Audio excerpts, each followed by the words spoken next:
Mike Sierra 1 can't handle the truth. You're a cheat and a swindler. That's what you are. How can you do a thing like this?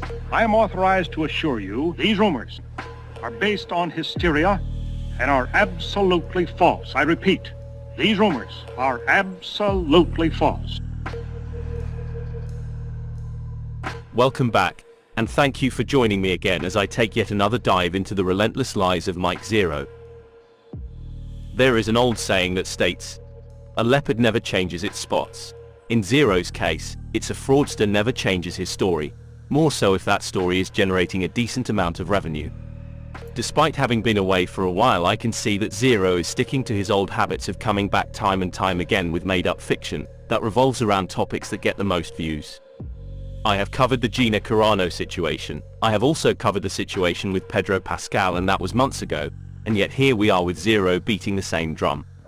The Mandalorian Season 3 is now over. It was a relatively decent show. I found the set pieces to be about some of the best, but there were sections that let it down at times. However, you may or may not have noticed that Zeroh never covered the show at all. He never had any leaks about the show whilst it was in production or while the show was being aired, and anything he did talk about was wrong. And now the show is over, he is coming out with all this stuff that was going to happen, based on what he now knows. This is how he always works, brings you all the info on deleted scenes, deleted cameos, deleted plot details, but only after the show has actually finished, so what he is talking about is moot anyway. And here is just one example of that, a plot point he said was going to be in The Mandalorian Season 3. Now, it's described that one of the major scenes is set to involve a character codenamed the Mixer, where the Mixer is described to be some kind of scientist that once worked for the Empire and is now working on gene splicing and cloning techniques that will be explored in the series. Now, this is described to have big ties to Palpatine and one of his new clones that will be teased for The Mandalorian Season 3. Now, it's noted, however, that Luke Skywalker is going to reappear about midway through the series again to inform Din Djarin about the secret location that is holding the Mixer and his knowledge about the Palpatine clone that will be unveiled in Mando Season 3. Now, this entire scene is described to also involve Luke Skywalker giving Din Djarin some kind of strange device that will bring him to the location where Luke agrees to meet up with him later on. So let me just stop right here for 1 second, is that we already know that John and Dave are going to be creating a lot of nods toward the sequel trilogy movies, but they're also going to be creating a lot of retcons toward the sequel trilogy films and how it's going to involve Palpatine and Snoke. So we'll be diving into this a little bit more later on, but one thing is for certain is that we already know that the third season is going to have a lot to do with cloning. It's going to have a lot to do with Din and Luke Skywalker having, scenes together for the very first time. We haven't really seen them together, all that much besides the Season 2 finale. But this time around, they are going to have their own mission in a sense. Now you're probably shouting at the screen, The Mandalorian was about cloning, and whilst it had aspects of cloning in it, it had nothing to do with Palpatine or Snoke, so to speak. Zeroh was going off the back end of a rumor that the bodies in the tanks were Snoke, as seen in previous episodes of The Mandalorian, and there is a chance that it was. But Gideon lied to the council about who or what they were cloning, as it turned out to be Gideon himself. So in short, it might have been a plot device originally, but even then it served as a red herring to the viewer, given what we find out in Season 3. And why use a stupid code name for someone called the Mixer, when we already know there is a scientist in the show called Dr. Pershing? Add this to a scenario where Din and Luke somehow come together and go off on some kind of mission. You can only think that Zeroh puts 2 and 2 together, using the previous shows as a possible story thread for the up-and-coming season of The Mandalorian, and then comes up with 5, when all his so-called leaks turn out to be completely wrong. At which point he then tells you that those things he spoke about were deleted, removed by Kennedy or someone else, for whatever reason Zeroh gives you. And this is the recurring pattern with Zeroh, a pattern I have pointed out a good few times already in my other videos.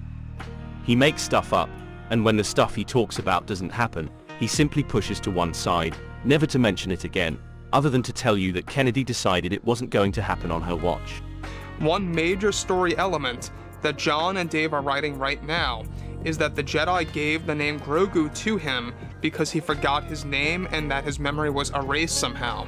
One of the storyboards features Grogu in a brand new outfit, since Mando 4 takes place years after the 3rd season.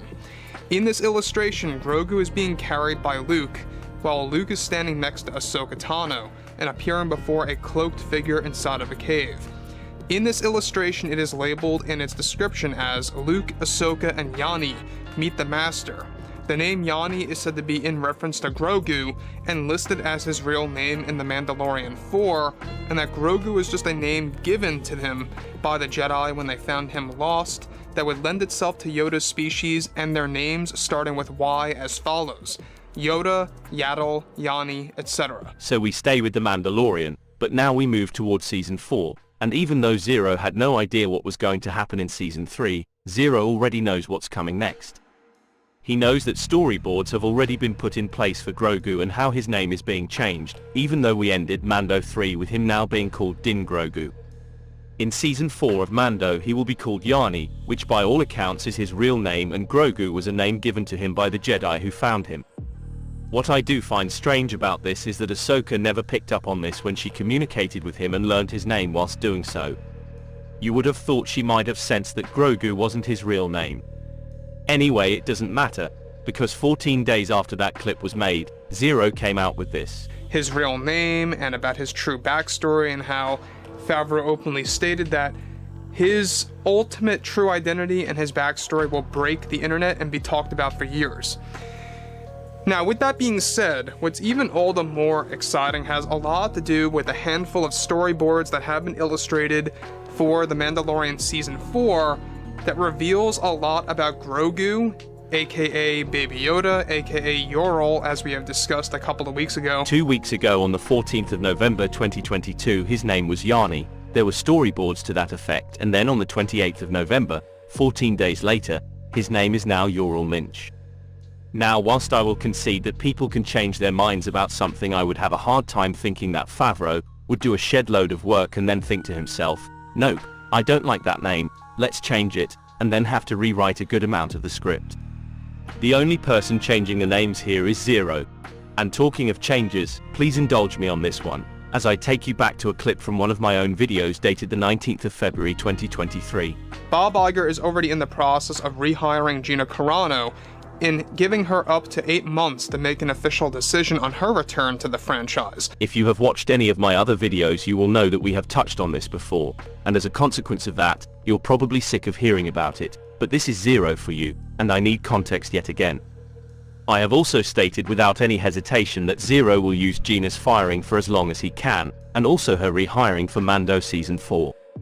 At the time of his video released back in 2022, Bob Iger gave her 8 months to think about her decision to come back, which would mean her answer had to come by the 15th of August 2023.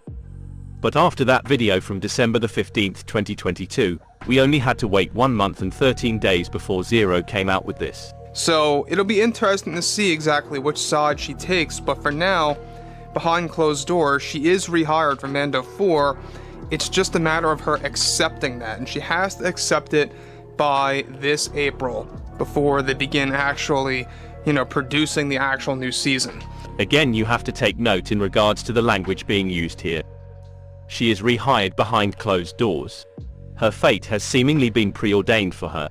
She still has to give her final decision whether to come back, but for now she is rehired for Season 4 of The Mandalorian, and her final decision has to come in April, which is now 4 months earlier than Zeroh claimed in the last clip I played you.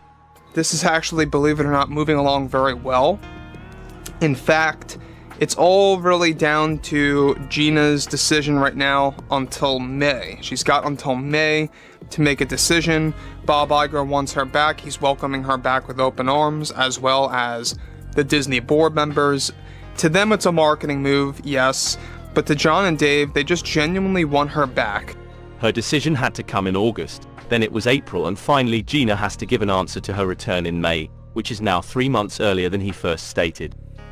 This is the same kind of setup he used when talking about the interviews she was supposed to have given in March, April, May, June, July and finally August, and yet nothing happened.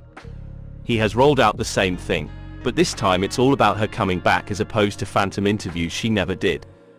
Whatever way you want to slice it, although you might not agree with some things I have said, Zeroh is a liar who can't get his facts straight or even has the ability to keep his stories consistent. So Gina had to give her answer to come back in August, April or May. Well, not anymore, as we now go to the 23rd of April 2023. The thing about this is the fact that they are redoing Rangers and reinstating it to the roadmap, kind of giving it a new story, enhancing the story, giving it a new title. It's basically going to be Rangers reincarnated. And that's the one show that Gina was supposed to lead in, and now they're giving it to her. Now, it's a very big work in progress. It's going to be all up to Gina Carano, and she's going to have to decide by this June if she even wants to come back. So who is lying here? Zeroh will always do this. He can't help himself. Ambiguous titles and ambiguous made-up fake clickbait news stories that people fall for over and over again. The inclusion of Rangers plus another 2 shows will keep this clickbait BS going for months on end. And when we reach the deadline, the date will change or something will have happened to stop any progress of her being rehired for any of the shows. You're being taken for a ride every single day, and topics that do well in viewership will always be the stories that keep rearing their ugly heads time and time again. It has nothing to do with actual news, and unfortunately people learn this far too late. The views have been made and it's time to knock out another video with a title all too similar to the one that came before, based purely on profit. Some are still getting there, as he is now being down ratioed a lot more of late, and that is encouraging. Anyway, that's all I have for today. Thank you for watching, and remember, don't be taken for fools when it comes to the so-called leaks and news from Zeroh. Until the next time, take care and I'll see you again soon.